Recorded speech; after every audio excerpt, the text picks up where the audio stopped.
Welcome to my class. नमस्ते student. बच्चों, आज हम कक्षा 9वीं के पाठ्य पुस्तक क्षितिज भाग 1 का अध्ययन करने जा रहे हैं, जिसमें हम चैप्टर नंबर 8वां पढ़ेंगे और इस चैप्टर का शीर्षक है एक कुत्ता और एक मैना। एक कुत्ता और एक मैना इस पाठ का ये सेशन नंबर 1 है। सबसे पहले हम इस पाठ के जो लेखक है हजारी प्रसाद द्विवेदी, इनके बारे में जानकारी हासिल कर लेते हैं। हजारी प्रसाद द्विवेदी, इनका जन्म सन 1907 में गांव आरत दुबे का छपरा, जिला बलिया जो उत्तर प्रदेश में है, वहां पर इनका जन्म हुआ है। उन्होंने उच्च शिक्षा काशी हिंदू विश्वविद्यालय से प्राप्त की तथा शांति निकेतन, काशी हिंदू विश्वविद्यालय एवं पंजाब विश्वविद्यालय में अध्यापन कार्य किया। सन 1979 में इनका देहांत हो गया। साहित्य का इतिहास, आलोचना, शोध, उपन्यास और निबंध लेखन के क्षेत्र में द्विवेदी जी का योगदान विशेष उल्लेखनीय है।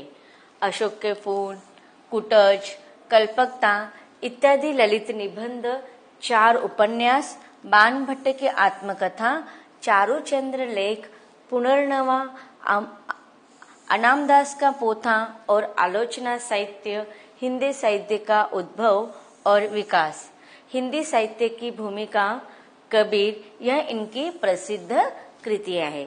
तो इस प्रकार इन्होंने हिंदी साहित्य में अपना एक विशेष रूप से योगदान दिया हुआ है।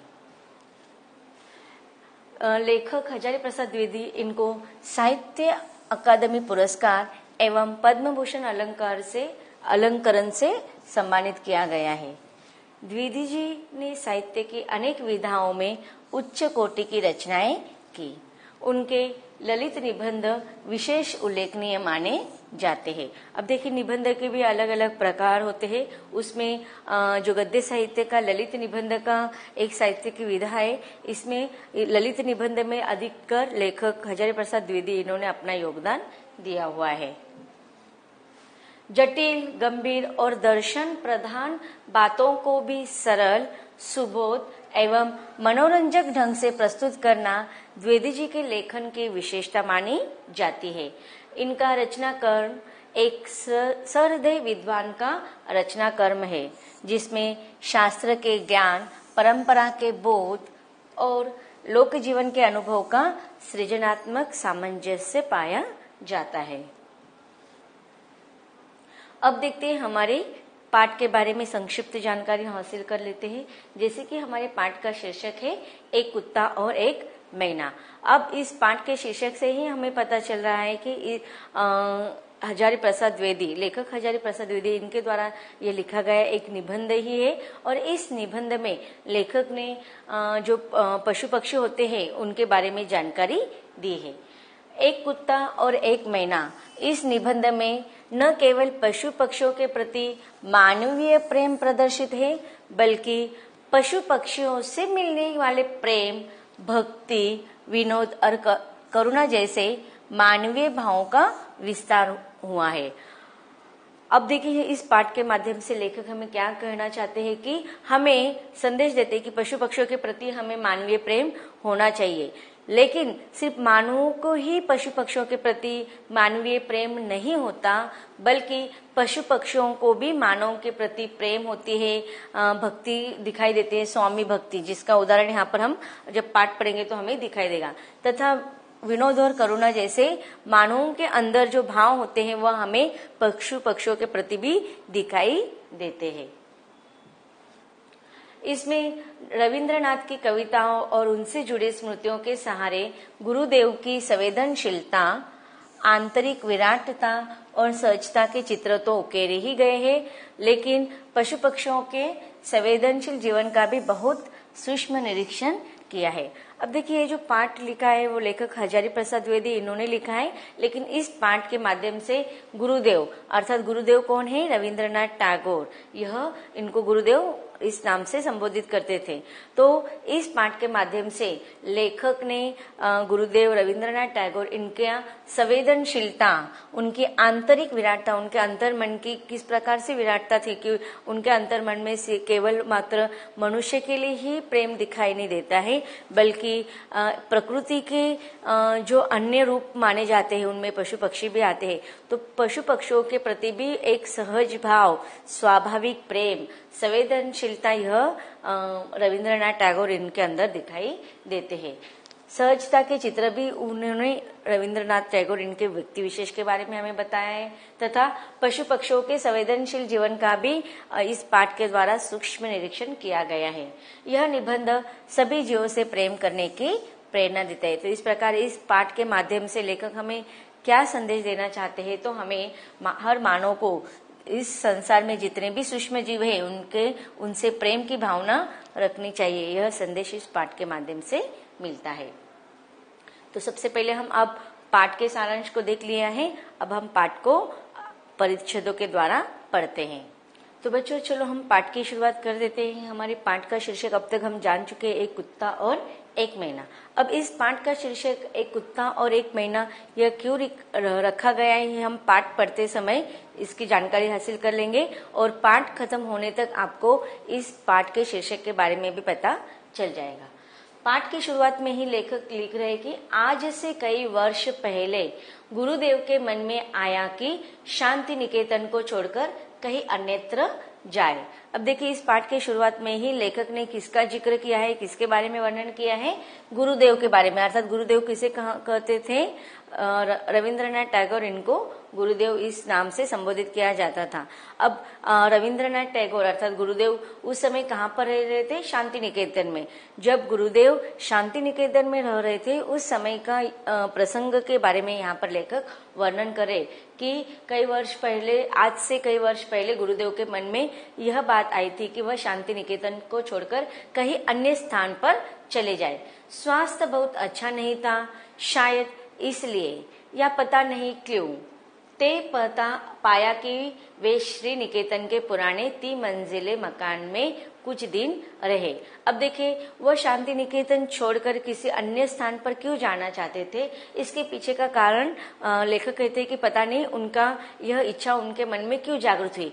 एक तो इनकी उम्र हो चुकी थी, गुरुदेव इनकी उम्र हो चुकी थी, वह वृद्धावस्था में थे तथा उनका स्वास्थ्य अब बहुत अच्छा नहीं रहा करता था। शायद यही कारण हो सकता था कि उनका शांति निकेतन को छोड़कर जाना, या कोई अन्य कारण भी हो सकता है। इसलिए लेखक कहते कि शायद इसलिए या पता नहीं क्यों ते पाया कि वे श्री निकेतन के पुराने 3 मंजिली मकान में कुछ दिन रहे। अब उनकी गुरुदेव इनकी इच्छा क्या हो रही थी कि शांति निकेतन छोड़कर श्री निकेतन के पुराने 3 मंजिले मकान पर रहने की इच्छा हो रही थी।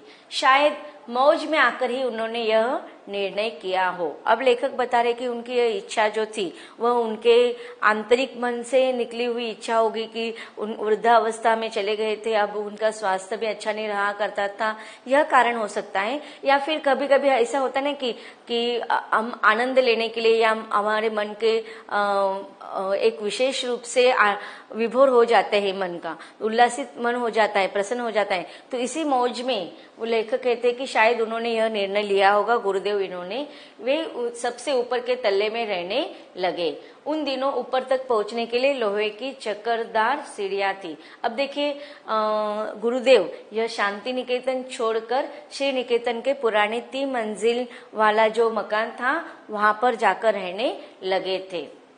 और अब 3 मंजिल की वह मकान था, लेकिन गुरुदेव इन्होंने पहले या दूसरे मंजिल पर रहना पसंद नहीं किया था, उन्होंने तीसरे मंजिल पर ही रहना पसंद किया था। वे सबसे ऊपर के तल्ले पर में रहने लगे। अर्थात सबसे ऊपर के तल्ले का अर्थ क्या है, सबसे ऊपर के हम बोलते ना फ्लोर होते हैं बिल्डिंग्स में अलग अलग, तो तीसरे मंजिल का जो मकान था वहां पर वो रहने लगे थे। उन दिनों ऊपर तक पहुंचने के लिए लोहे की चक्करदार सीढ़ियां थी। अब देखिए जो श्री निकेतन जो मकान था वह 3 मंजिल का था और वहां पर चढ़ने के लिए जो सीढ़ियां थी वो लोहे की बनी हुई थी और चक्करदार सीढ़ियां थी कि देखो जो सीढ़ियां होती है वो अधिकतर स्ट्रेट होती हैं, लेकिन श्री निकेतन की जो 3 मंजिल तक पहुंचने वाली जो सीढ़ियां थी वो चक्करदार ऐसे गोल घुमावदार थी। और उन दिनों और वृद्ध और क्षीण वप्पू रविंद्रनाथ के लिए उस पर चढ़ सकना असंभव था। अब देखिए 3 मंजिल पर चढ़ना और वो भी घुमावदार सीढ़ियों से ऊपर चढ़ना, यह गुरुदेव इनके लिए असंभव था। अब क्यों असंभव था? एक तो वो वृद्धावस्था में थे और दूसरा क्षीण वपु। क्षीण वपु का अर्थ क्या होता है कि शारीरिक कमजोरी या अशक्त, कि वृद्धावस्था में होने की वजह से और बीमार होने की वजह से उनका अस्वस्थ स्वास्थ्य बहुत खराब रहता था और शारीरिक दृष्टि से वह कैसे हो गए थे? क्षीण हो गए थे, अर्थात कमजोर हो गए थे। इसी कारण वह घुमावदार सीढ़ियों को चढ़ना उनके लिए असंभव हो गया था। फिर भी बड़ी कठिनाई से उन्हें वहां ले जाया जा सका। अब देखिए उनकी इच्छा थी 3 मंजिल पर रहने, इसी इच्छा को पूरा करने के लिए बहुत कठिनाई से उनको श्री निकेतन के 3 मंजिल मकान पर रखा गया था। उन दिनों छुट्टियां थी, आश्रम के अधिकांश लोग बाहर चले गए थे। एक दिन हमने सपरिवार उनके दर्शन की ठानी। दर्शन को मैं जो यहाँ विशेष रूप से दर्शनीय बनाकर लिख रहा हूँ उसका कारण यह है कि गुरुदेव के पास जब भी कभी मैं जाता था तो प्रायः वे यह कहकर मुस्कुरा देते थे कि दर्शनार्थी है क्या। अब देखिए यहाँ पर छुट्टियों के दिन थे और लेखक छुट्टियों के दिन में श्री निकेतन में और श्रीनिवास में अधिकतर लोग यहाँ वहाँ चले जाते थे, तो वहाँ पर ज्यादा भीड़भाड़ नहीं थी और लेखक और लेखकों के बच्चों को भी शायद छुट्टी रही होगी, इसलिए लेखक अपने एक दिन सपरिवार के साथ गुरुदेव के दर्शन के लिए जाते थे। अब दर्शन का अर्थ क्या होता है कि देखो भक्त ईश्वर का दर्शन लेता है, अभिलाषा होता है, तो इसी प्रकार गुरुदेव के दर्शन के लिए लेखक भी दर्शन लेना चाहते थे, उनकी भेंट करना चाहते थे। अब लेखक कह रहे हैं कि दर्शन को उन्होंने देखो इन्वर्टेड कॉमा में यह शब्द लिखा है कि विशेष रूप से दर्शनीय बनाकर लिख रहे हैं। अब दर्शन को दर्शनीय यह शब्द बनाकर क्यों लिख रहे हैं? क्योंकि जब भी उसके पीछे लेखक कारण भी बता रहे हैं कि गुरुदेव के पास जब भी लेखक जाता था तो प्रायः गुरुदेव यह कहकर मुस्कुरा देते थे। क्या कहते थे? कि दर्शनार्थी है क्या। अब देखिए दर्शनार्थी का यह अर्थ क्या होता है कि दर्शन लेने वाला व्यक्ति, जिसे हम भक्त भी कहते हैं। ईश्वर का जो दर्शन लेते हैं उसे हम दर्शनार्थी कहते हैं। तो इसी प्रकार गुरुदेव को शायद लेखक भी अपना गुरु मानते होंगे, ईश्वरीय स्थान पर उसके एक आदर उनका करते थे। तो जब वो दर्शन लेने के लिए जाते थे तो हमेशा गुरुदेव उनको देखकर दर्शनार्थी आए हैं क्या, इस प्रकार का विशेषण लगाकर मुस्कुरा देते थे। शुरू में मैं उनसे ऐसी बांग्ला में बात करता था तो वस्तुतः हिंदी मुहावरों का अनुवाद हुआ करती थी। अब देखिए लेखक कह रहे कि गुरुदेव उनके साथ ऐसी बातें क्यों करते थे, क्योंकि अब गुरुदेव जो थे वो बांग्लादेश से के रहने वाले थे, उनको बांग्ला लैंग्वेज बहुत अच्छे से आती थी, लेकिन लेखक को बांग्ला बोलना नहीं आता था। फिर भी वह प्रयत्न करते थे और जब भी वो बोलते थे तो वह जो भी कुछ बांग्ला में बोलते थे वह अधिकतर हिंदी भाषा के जो मुहावरे होते हैं उनका रूपांतरित रूप, अनुवाद किया हुआ रूप वह बांग्ला में बोलते थे, इसलिए वह हास्यास्पद हो जाते थे या विनोद हो जाता था उसका।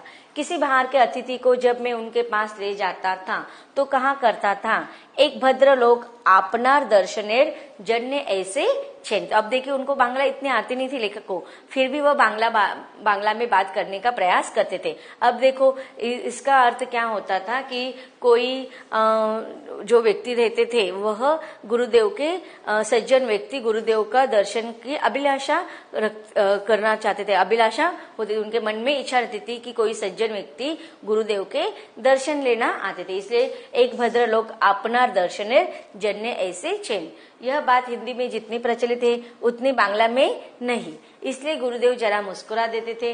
बाद में मुझे मालूम हुआ कि मेरी यह भाषा बहुत अधिक पुस्तकीय है और गुरुदेव ने उस दर्शन शब्दों को पकड़ लिया था। अब देखिए वो बांग्ला में क्या बोलते थे कि एक भद्र लोग आपनार दर्शनेर जन्ने ऐसे चेन। अब उसमें से देखो दर्शन यह शब्द गुरुदेव इन्होंने पकड़ लिया था। गुरुदर्शन का अर्थ क्या होता है हमने अब तक जान लिया, लेकिन अगर हिंदी में अगर उसका अनुवाद किया कि कोई सज्जन व्यक्ति आपके दर्शन लेने के लिए आपसे मिलने आया है, तो यह ज्यादा पुस्तकीय भाषा लगती थी, इसलिए गुरुदेव जी यह दर्शन शब्द पकड़कर उन पर हंसते थे। इसलिए जब कभी भी मैं असमय में पहुंच जाता तो वे हंसकर पूछते थे, दर्शनार्थी लेकर आए हो क्या? तो इस प्रकार वह जैसे ही लेखक उनसे मिलने जाते थे तो पहला प्रश्न इनका यही रहता था। तो बच्चों अब तक हमने जो परिच्छेद पढ़े हैं उन परिच्छेदों में आए हुए कुछ कठिन शब्दों का अर्थ सबसे पहले जान लेते हैं। देखते ही कठिन शब्दों का अर्थ। तल्ला मंजिल फ्लोर, शिनवपु दुबला पतला कमजोर शरीर, दर्शनार्थी दर्शन चाहने वाला, अतिथि आगंतुक या आने वाले, प्रगल्भ बोलने में संकोच न करने वाला प्रतिभाशाली। तो बच्चों अब तक हमने देखा कि लेखक गुरुदेव इनसे मिलने के लिए गए हैं और उनके बारे में हमें जानकारी दे रहे। अब लेखक गुरुदेव के बारे में हमें और कौन कौन सी जानकारी देने वाले हैं उसको हम पढ़ेंगे इसके अगले भाग में।